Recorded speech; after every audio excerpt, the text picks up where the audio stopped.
Well, good afternoon. It's great to be back in Pinellas County. I want to recognize the folks here from our brewery community. We have Matthew Dom from Mastery's Brewing Company, Mike Harding, Three Daughters Brewing, Chris Johnson, Green Bench, Nathan Stonecipher, Green Bench, LJ Gavoni, Big Store Brewing Company, and Pete Bolin, the Galley, St. Pete Tavern.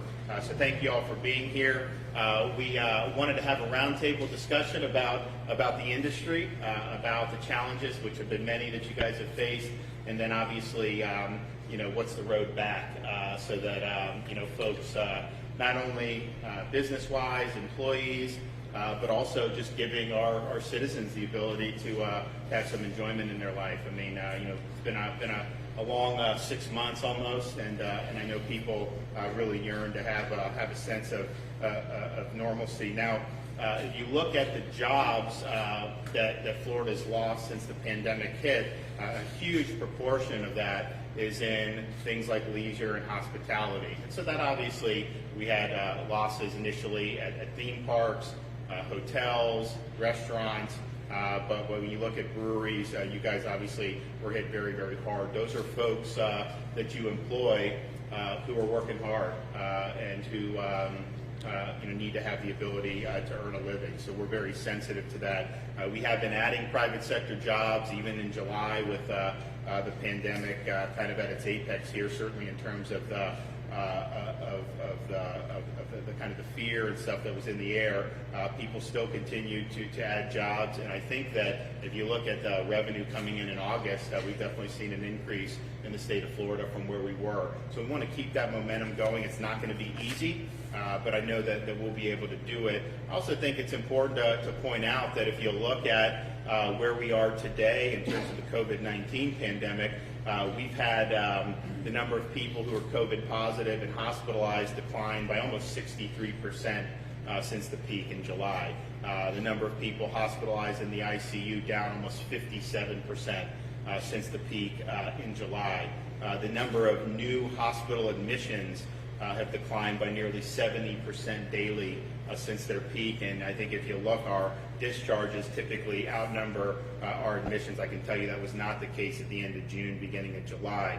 The number of individuals showing up to the ED with COVID-like illness has declined by around 75% from the early June highs.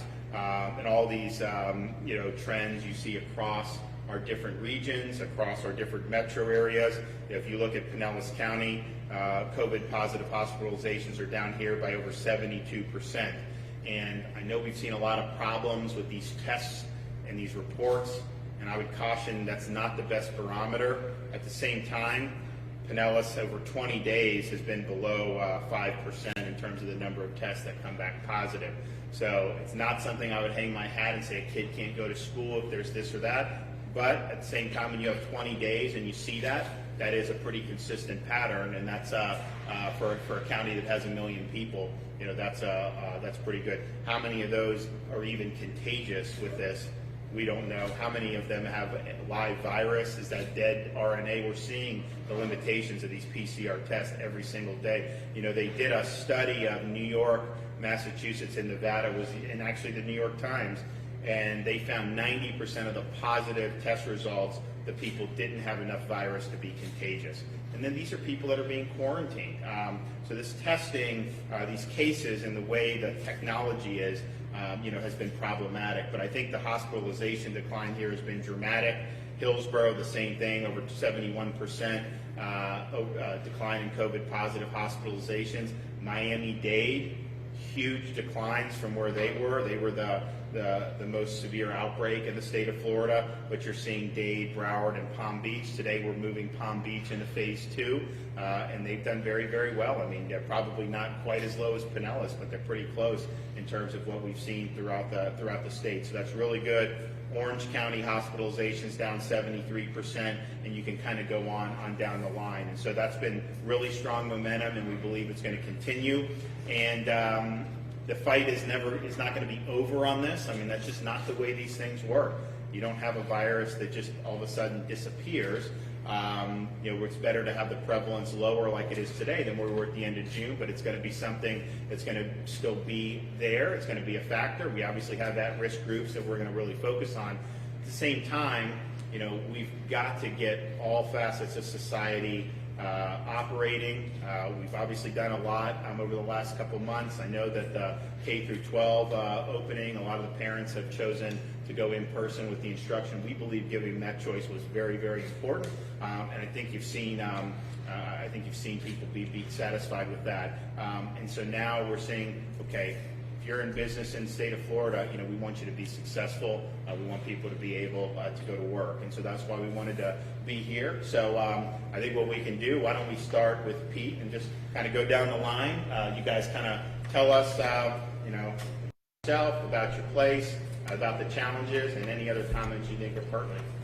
Well, thanks for putting this together, Halsey and Governor. I'm owner-operator of the Galley at St. Pete Tavern and also Mary Margaret's Old Irish Tavern. We've been fortunate to be able to be open, serving food in the restaurants. We definitely got hit pretty hard with the virus here back in June. I had many staffers that ended up testing positive, but we were able to move forward with it. Nobody was severely ill. Nobody was hospitalized. We've been able to create a lot of confidence with our guests. We've been a part of the community. We've been promoting live music as best we can. We've been offering complimentary meals for hospitality folks and musicians alike. We're trying to offer value meals and do everything we can to kind of help respond to people with their struggles around here. And we've done more to create guest confidence. We've added Remy Halo air scrubbers into our establishment to try to purify the air and eliminate some of the transmitted airborne risk. And we just want some certainty going forward here. I think for us, there hasn't been new rule changes in the last 8 weeks. So for us, that's pretty good. That can create some confidence for us moving forward and doing what we have to do. It's been a very trying time, but those that have been agile and have been able to operate with some dexterity, we've been very fortunate, and we just want to create some more guest confidence and know that it's still okay to have a good time. It's still okay to go out to eat. You probably have a greater risk driving to the restaurant than you do at dining at the restaurant. So, I think people need to mitigate and take care of themselves. And I was with a close friend last night who's 69 years old. He's got to be cautious. He's a cancer survivor. He's got to be cautious. So I think, individual responsibility needs to kind of rule the day. I think we're seeing that, there has been some real struggle and some real pain for families and communities around here, but we got to get back to work around here. We've got to let people know that it's okay. Life does have some inherent risk, but we're going to do the best we can to create a safe environment for our guests and try to show people a good time. Give them a reason to smile in this crazy year. LJ? Yep, LJ Boney with Big Storm Brewery. I think we have a really unique perspective because we've had locations that have closed and we have locations that have stayed open. And as we look forward to getting back to opening as we had in the past, we've made changes with our expansion. We had a 3,500 square foot expansion in front of our brewery that was all going to be indoor and air conditioned. We've actually ripped the walls off and now it's outdoors. It's seated, covered space around the sun. But again, just instilling that confidence is what we wanted to do to our customers, right? And we think uniquely as everyone in hospitality, understands the rules and regs that they have to follow by, but uniquely for brewers in our situation, most of our day is spent cleaning and sanitizing. So I think we really, really understand, again, how to instill confidence. It's really no different than brewing any particular beer and having that consumer know that beer is high quality, safe to drink, hands not going to explode. I mean, really similar properties, right? And so for us, we think leaving the consumer, to make the decision of are they safe or not to come into our establishment or any of our peers' establishments is essential. We fear for some of the smaller groups that aren't represented here today that they've got weeks left until there's just no more payroll anymore. PPP money went only so far, and really we're at an imperative point for this industry to at least have the opportunity to fight for our life. So, big show to Mike. My name is Mike Harding from Three Daughters Brewing. I think that health is always first in what has become the past 6 months. But as we tackle that crisis, we really have to recognize the economic impact of this, and that is why I greatly appreciate the governor and the secretary being here today. Our story is much like every story for businesses in the state of Florida. In March, we have 62 employees, and by the end of March, we had 4 employees. And we were able to, with some government assistance and PPP money, put some people back on the payroll. But that's not a lasting model. And as we find a way to both conquer and live with what is the health environment, we need to be extremely concerned about the economic environment, and we have to put people back to work. And this industry, as we open other industries, this industry is uniquely qualified and has been uniquely qualified in that the licensing that we have with both the feds and with the state come with caveats that don't exist in other industries and oversight.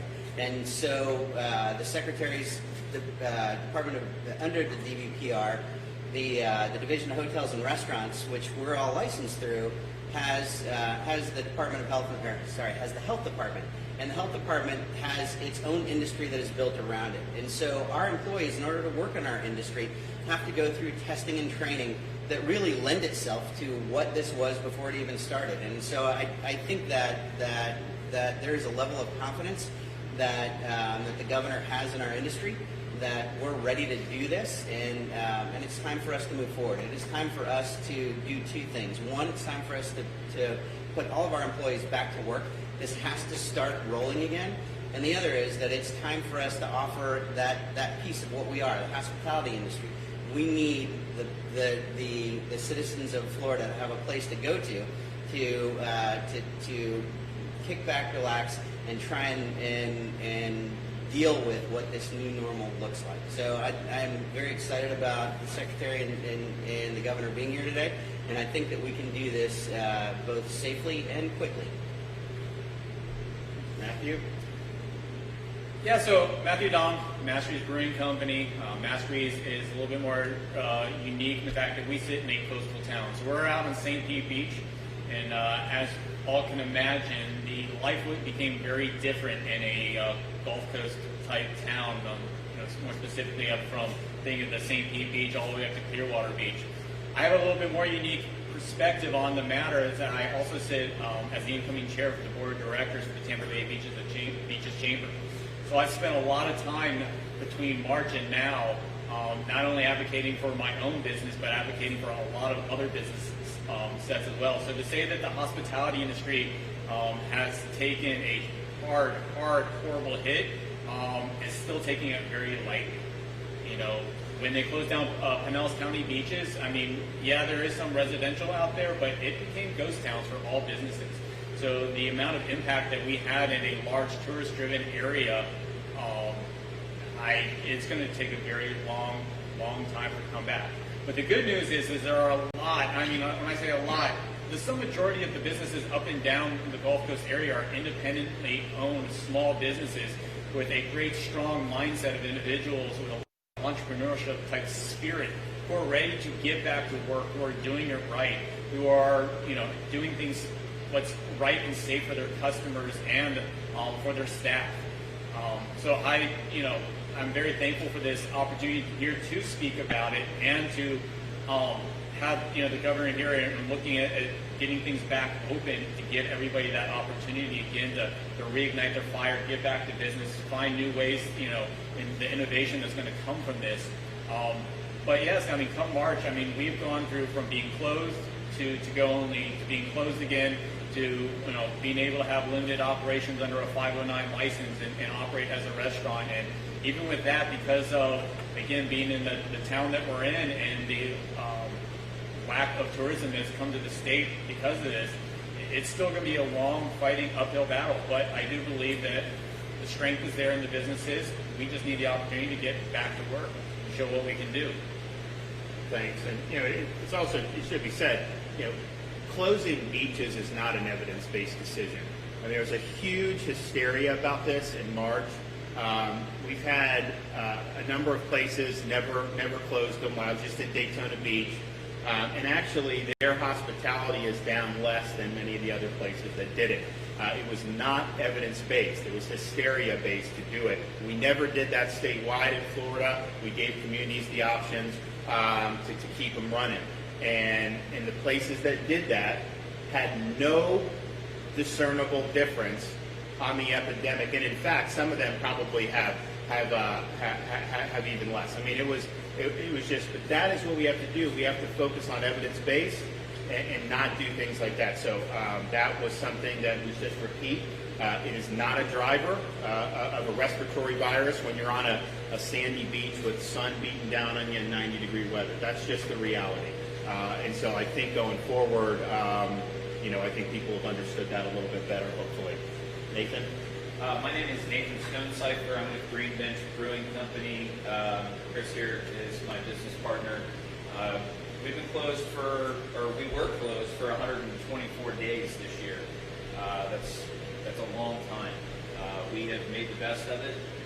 Unfortunately, like everyone sitting at this table, we had to lay off quite a few staff members over that time. We built this brewery to connect with our community, to add something different to our community, and to interact and allow people a place to get together with family and friends. That's something we want to see back here. We think that we can do it in a safe way.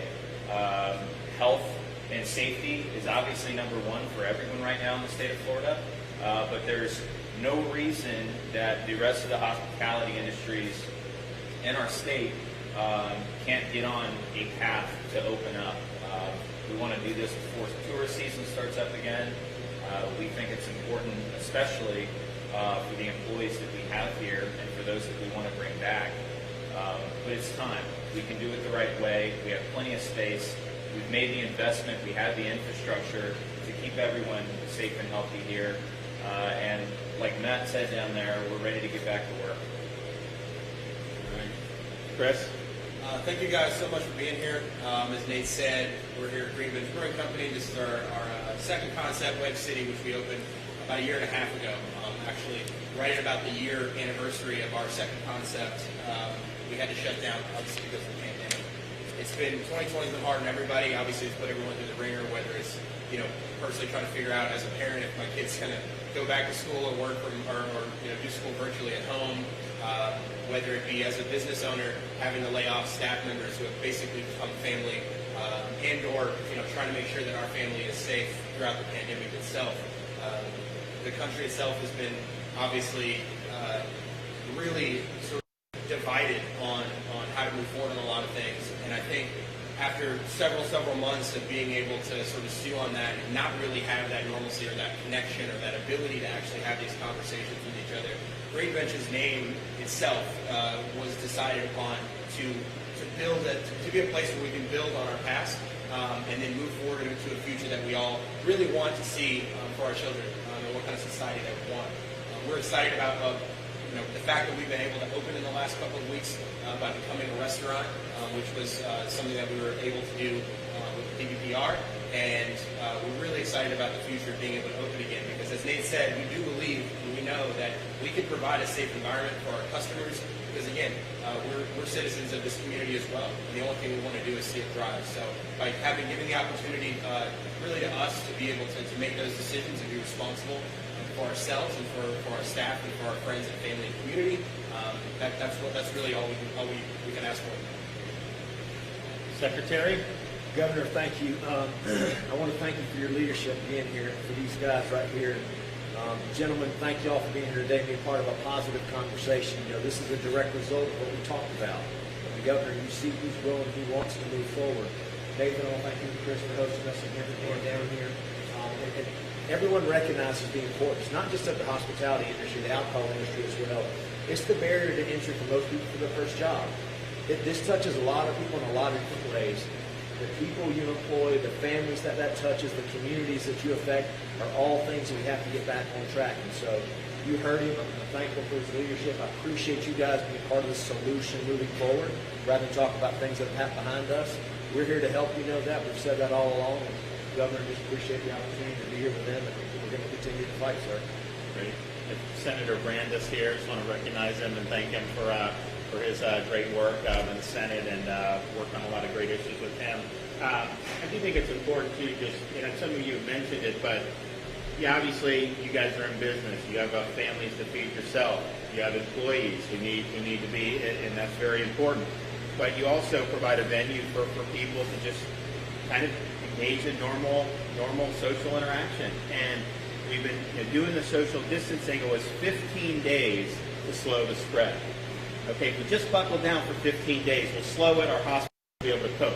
Then it was, well, no, we need 30 days to slow the spread. Okay, so then people did that.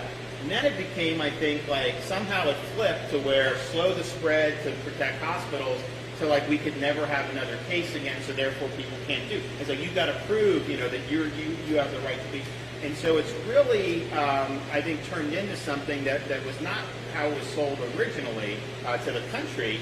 And I just worry that when we talk about things like, like the social distancing, all this stuff, it's like, okay, doing that, how long of a period of time is that natural for people to do? What are the effects of not having people have, more traditional interactions? No one talks about that. No one knows that because it's never been tried at this level in the United States before like this. And so to the extent people are going in and being able to, engage in safe behavior, but behavior where they're able to, maybe unwind a little bit, that ain't the worst thing in the world, given how stressful the last 6 months have been.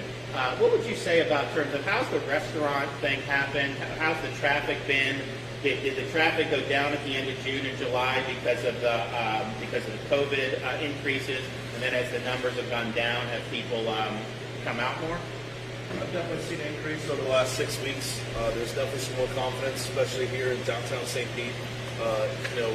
May was really a unique circumstance because we benefited from the scarcity. We were able to be open with the restrictions on some of the other bars and venues and restaurants. June was kind of very normal. End of June was pretty difficult after we did our voluntary closure. And then July was kind of slowly tick.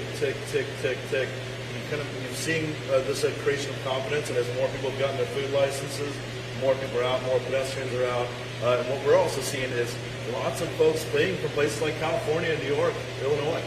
They're coming here to visit here in Florida because we've got some semblance of freedom left over here.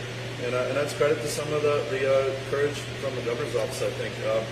It's been better, and it seems like it's getting better each and every week. Like I said before, having some consistency of rules and regulations. There was not any new. There was no new Pinellas County orders since basically the middle of June. So that's created some confidence for us to be able to go forward, make some small tweaks and investments here, and we've been able to follow the rules and create confidence for the guests to come in. We're following all the guidelines, and we're participating in this theater of wearing the mask until you sit down at your chair at the restaurant. That somehow you're safe when you sit down. I think there has been question that science. I think there has been some more confidence, and we're seeing it more. And we're expecting a big Labor Day weekend for us, and we've got some people coming in from out of town again, and we're very much looking forward to. I think it's an important point, though. It's like, we have had breweries and stuff operating the whole time, even as the numbers have come down with the food option. And it seems like you guys have done a really good job with that. We definitely have had an increase in the delivery sales. There's still a lot of people that are uncomfortable going out, and they have to make those choices for their own personal safety. And I think that's been a very important thing to note, that people should be responsible and can make good choices for themselves. So you said some are open, some are not. Yeah, so can you our explain location how in that's Cape done? Coral is not open because we don't have food there. Yeah. But our Pasco and Pinellas locations have full service food licenses, and they've had prior to COVID. And so, it's been interesting. You asked a question of a dip or a drop or what happened with traffic. Really, I put squarely on confidence, right? So when Pinellas County first mandated masks, I think a lot of people just said, I'm not going out if I have to do that. And I think when they did go out, they felt uncomfortable. And now I think as people feel like it's maybe it's like nuisance, but it's an inconvenience to not be able to go out at all, they've come back out. So slowly we're seeing traffic come back. But it goes back to the same word everyone keeps using, right? It's confidence and consistency. I think as more people have positive experiences at establishments like ours or Mike's or anyone else's, that's just going to get them having more positive and good experiences. Right. Mike, what do you say going forward? What do you need to see happen to be able to, to be successful? I think that in the end the consumers really decided this, and so we came out with these ideas of 25% occupancy, 50% occupancy. Quite frankly, it doesn't matter, because the consumer is way ahead of what it is that we have all decided. And to Pete's point and LJ's point, there is anecdotally, it seems like in talking to the members of our guild and the other breweries, that our brewery is working, our tasting room is working in that same direction, and that confidence is clearly starting to build. So we started out down 70-75% in the middle of all of this. We're down less than half now. So that confidence is definitely coming back in the consumer, and I don't think that I don't see that abating. I see that continuing.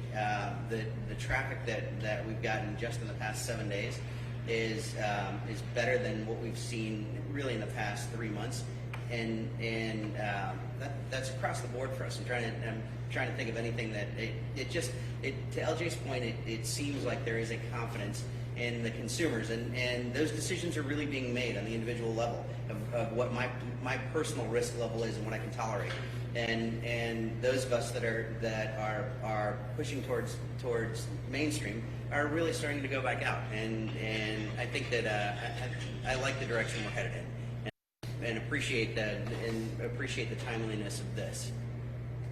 So the tourism, like the beach, has it started to increase in the last few weeks? Because I've had, we've had some areas of Florida that have had, really strong, like the Panhandle. They've had people like the whole time. I mean, it's just been, really good for them, even under the circumstances. Others, South Florida, they're down.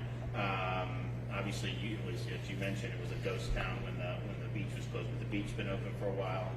What's the traffic like now? So as even Pete mentioned, I mean, we are seeing more out-of-towners in times of year that we probably would not have seen. So we definitely notice, you get this ID checking all the time, so we get to see all the fun driver's licenses from throughout the country. Definitely noticing a pickup, and the overall ratio of really locals to out-of-towners. I mean, the ratio really is drastically increasing to having more out-of-town visits and first-time customers than we have seen before. And I think that it goes a little bit back to the confidence, and many of them coming from states that had a much higher binding regulation area, and they're looking for some relief. And when breweries on a whole have been about the experience, the camaraderie, the social experiences that we bring, and the type of atmospheres that we have, the conversations you have with one of our awesome beer tenders, just to talk about, again, the types of beers we make, how we make them, and just that interaction. Again, going back to confidence, I think the hardest part for us locally was the lack of consistency across the board in the conversation. And again, just in Pinellas County, how many individual cities that makes up. We have a lot of different, jurisdictions within that. And, you drive a mile down the road, you're in a different jurisdiction, and getting when you have a consumer who comes to a brewery for that social relief or to relax and to have that camaraderie, and you can tell the frustration on their side that they used to have, where every visit to every different brewery was a little bit of a different experience, and it wasn't relaxing for them. It wasn't what craft beer was and meant to them. Can you talk, so you guys, you were not doing food, and then you started doing it how long ago, and how's that done?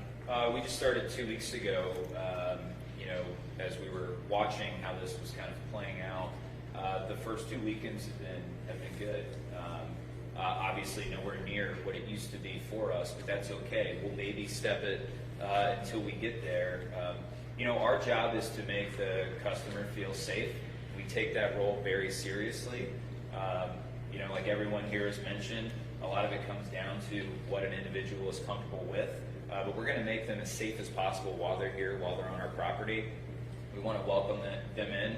And right now, we're only doing outdoor seating with everyone spread out to make sure that that's helping to make people feel comfortable. But the hope is that we can start opening up inside and start normalizing, start getting a few more people in the doors so that we can build back. We never wanted to be in a position where we needed help from the state government or the federal government or our local government. We're here to work. We're entrepreneurs. We're all type A personalities. We're go-getters, and whatever that takes in this environment, we'll do. And we're willing to roll our sleeves up and do that. We're ready. Yeah, I mean, the service that we try to provide is an experience for our customers. We want to provide a place where, again, they can either communicate or just experience something whether it be products or environment that they can't really get anywhere else. And that's honestly what we get up every day to do. We want to provide an experience to our customers and provide a place, especially being here in St. Petersburg, where people travel here. They want to come and try to experience something they can't get elsewhere. So it's been disheartening and difficult to not be able to do, frankly, what we get out of bed to do every morning. We, as Nate said, we're going to do everything we possibly can to provide a safe environment so that people of any sort of mindset are going to feel safe, right? Whether it's making sure you have to wear masks, making sure there's distance between yourself and your customers, making sure that you're provided a place where you feel comfortable going out and experiencing something that otherwise you frankly just can't do in your home, you can't really do anywhere else. Any other, one, and just in terms of the support, I think when the government is saying, you need to close, and then I think the theory was having the PPP would say, okay, you're going to be, closed for 15 days maybe, or who knows, maybe 30, but then that would be enough and kind of go. But it's like this has gone on a lot longer than I think was initially anticipated, and so that program, while well-intentioned, is just not enough to do a 6-month time span. So as we get more, obviously we have our own budget issues we have to deal with. We're looking at we're going to obligate all this CARES Act money. I think we'll be fine on this fiscal year. We may get a phase 4 where states are getting some more assistance. I think some of that, if that does happen, you look to see, okay, economic support if needed for those specific businesses that were actually affected by direct government policy. It's one thing to say, there's not as many people coming for this or that. It's hard for us to necessarily, deal with that in terms of like, okay, well, there would have been this many, but it's like if you cannot actually sell people your product, it's not like that's a bad business decision. They're not doing anything wrong. So it's not the same as people not running a good business and then asking to kind of get bailed out. These are people that were told they can't ply their trade effectively, and it's a much different situation. Any other parting shots? I think people need to, people that are concerned about the virus need to make efforts to improve their own health and their own lifestyle. I think that's going to be a big part of it. It's about getting vitamin D and, lose some weight, eat some vegetables. The governor's opened the gyms up, sign up for the gym, and I like your odds in that circumstance. But we're just happy to have some sports back. We're happy to see some of the confidence and see the smiles of our guests coming through, and we're going to take care of them safely like we did before, and we're going to do it going forward. There's a new vitamin D study I haven't had to look through, but it purports to show a decline in ICU hospitalizations to people that had significant vitamin D. So we'll have to see. So okay, happy to take some cues. Yes, ma'am. Hey there, Christian Clary with NBC Channel 8. Governor, we have all heard how bars and breweries have been hit really hard. So what financial help is the state willing to offer to help the bars, breweries, and their employees? Well, I think as I mentioned at the close of my remarks, we're going to look to see what this phase 4 does. We have done bridge loans. I think there have been some of these businesses that have done that at the state. Of course, that's a limited amount of money that we have. They obviously had access to PPP funding. But if there is a phase 4, or if we have leftover CARES Act, if we're going to do small business relief, I would focus it on the businesses who were the most directly affected by government policy, because I think that's fair. If the government's telling you can't do this, how are you going to be able to make it work? And so we would look at that, and we'll see how. But I think the short-term thing is, let's figure out a way to get them on their feet safely, make sure that this is something that that folks in the community have confidence in, and then really, I think, no turning back. This is we've got to get it right, and it's got to stick. Governor, was Yes, it sir. your decision to close the bars and restaurants, or bars and breweries, or was it Secretary Beshear's? And will it be your decision to open it again, or Secretary Beshear's? Well, it's going to be my decision to open it, absolutely. What Secretary Beshears was trying to do was trying to police because the restrictions were basically operate like a restaurant. And that's not the business model for a lot of these places. And I mean, you just had, he was getting inundated with stuff, and there was just no way to be able to play like a whack-a-mole. So, they did the pause there, let's just get through here, which I think was reasonable. But I've told him I want every business in Florida operating.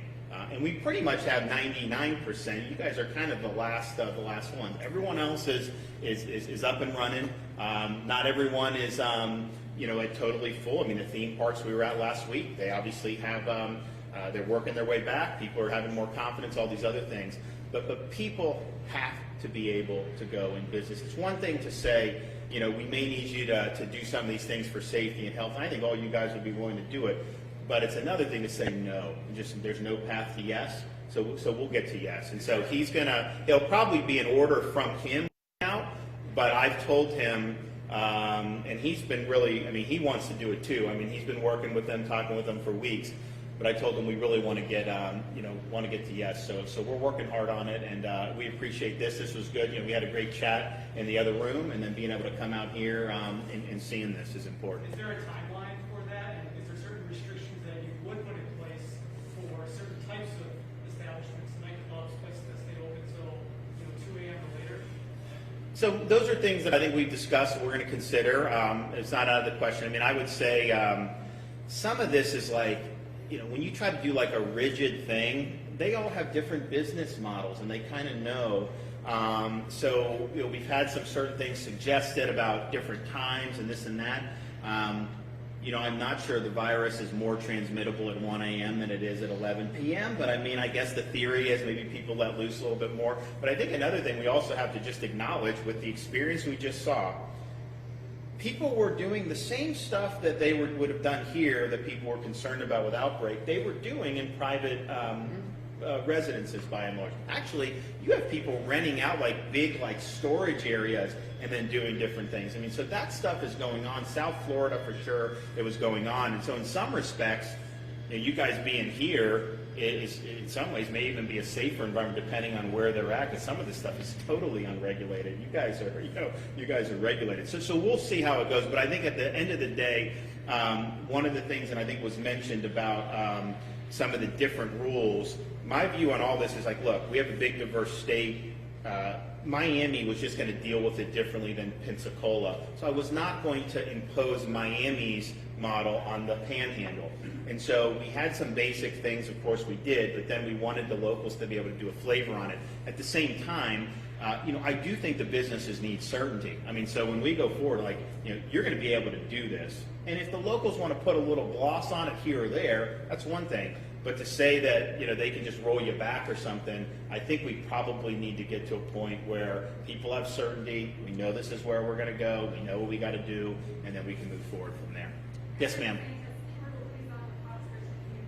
What do you have to say to the smaller bars? We're going to say some of these bars only have weeks left to hold on. That's why we're here. Yeah, no, we understand the urgency. That's why we're doing it. We'll be coming up on 6 months in a couple weeks when we started the 15 days to slow the spread. And the 15 days basically called on states to, if you have once you see the spread in the community, do the gyms, bars, restaurants, and non-elective surgeries in hospitals. So we did that. Actually, this time people say close gyms. I didn't do it because it didn't. I don't think it worked. Quite frankly, I think people go into the gym. This is good when you're dealing with the respiratory virus as a disproportionate impact on people that have comorbidities. And we didn't do the non-elective. We kept elective procedures. We told the hospitals, you guys manage your census. So you have a place like Miami-Dade, Jackson, very high traffic when the COVID was really surging. They dialed back and they figured out. You had some of the Central Florida ones, Orlando Health, some of those. They never had to do that. They kind of did it. So those, we didn't repeat that. And obviously the restaurants, we kept no problem this time. The bars was the one thing, and I think that of all those areas, they've had it the roughest. There's no doubt about it. And so we'll come up on 6 months. Now, obviously, they have had to operate with food. Some of them have been able to do that, which we wanted to do it. But many of them haven't had that option.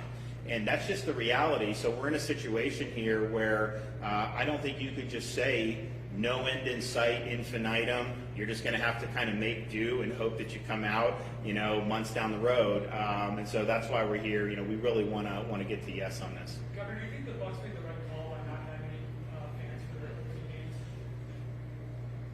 So I've been very supportive of the organization to go forward with fans if they wanted to.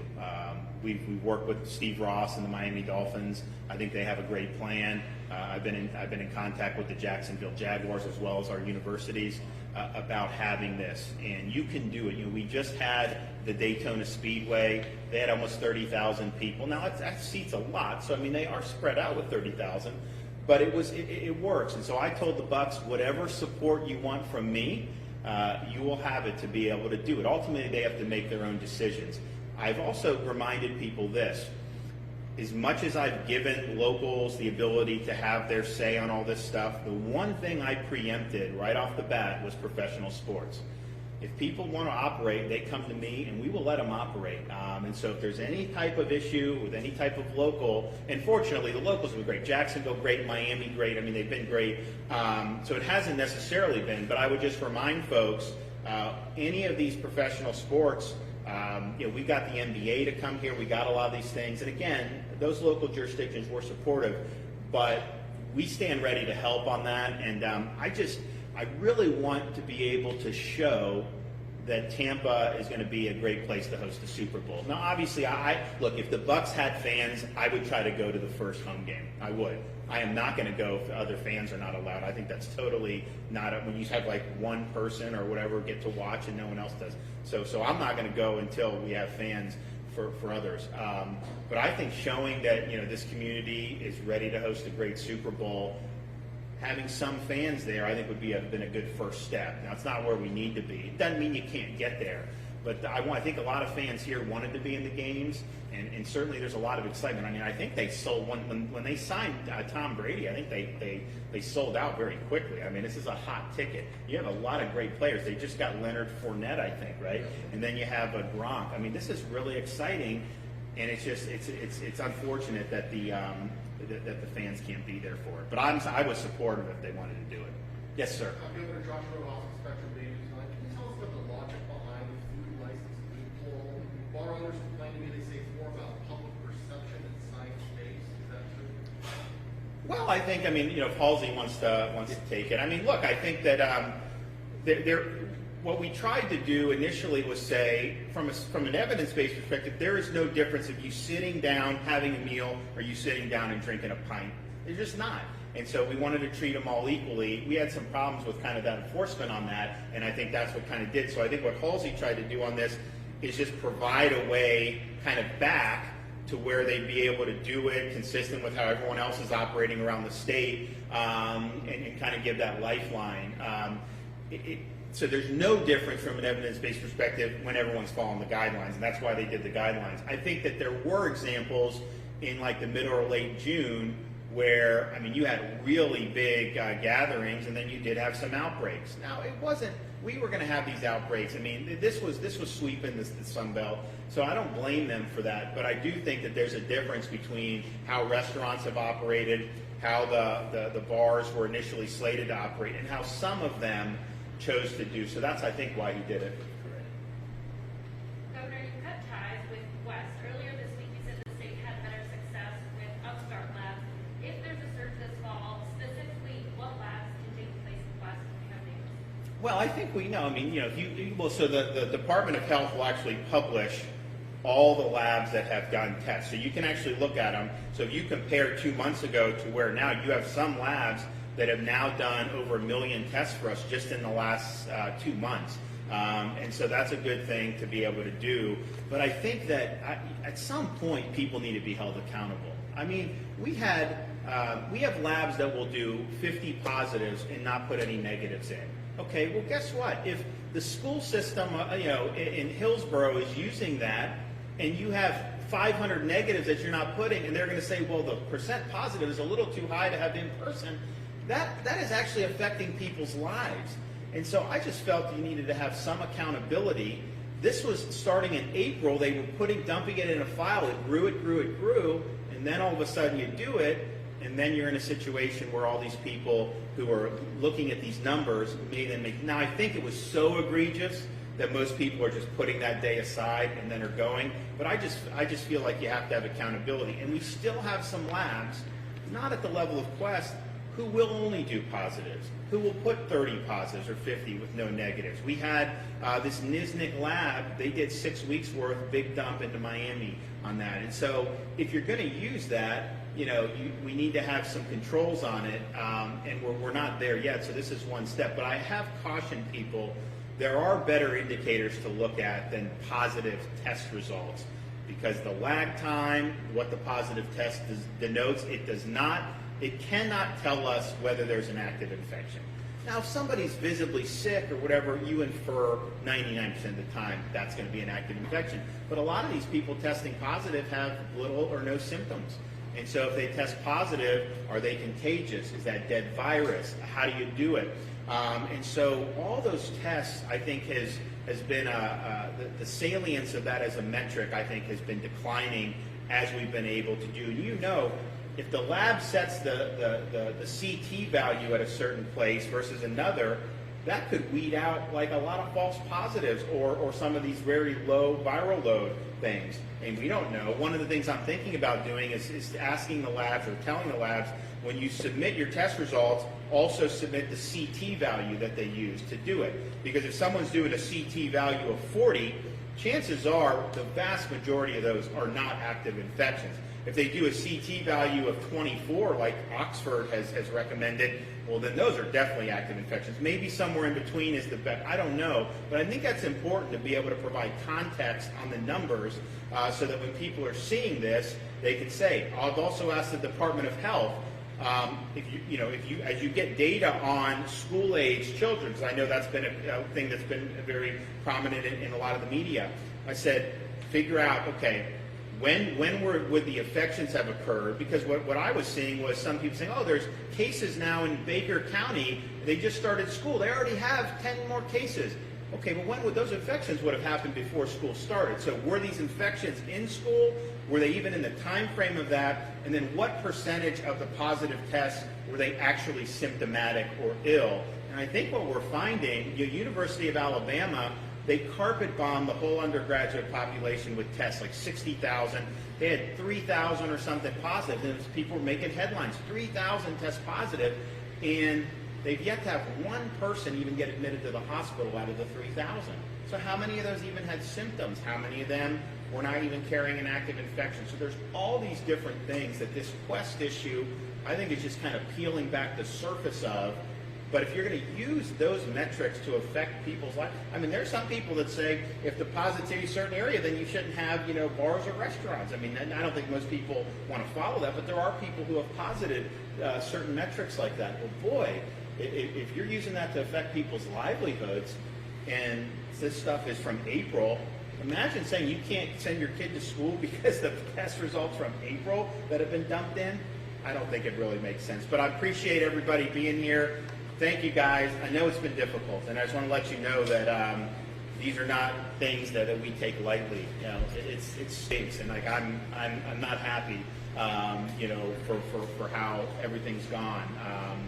But I think the best thing we can do is just get it right and move forward, and let's get the state thriving again. So thank you, guys. All right. Thank you, Governor.